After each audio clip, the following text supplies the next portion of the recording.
Intellectual property. What is intellectual property? So intellectual property has three categories: trademarks, copyrights, and patents.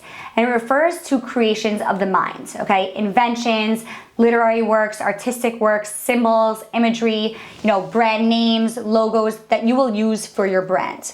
So, in order to own your designs or own, the creations of your mind, you need to register with the USPTO.gov.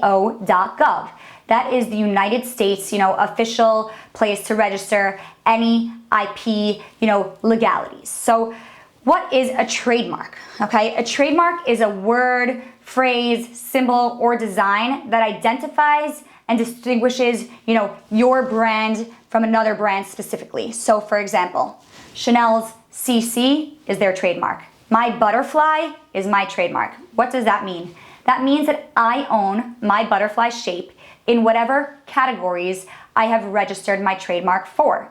Now, what gives you the right to own a trademark? You can't just create a design or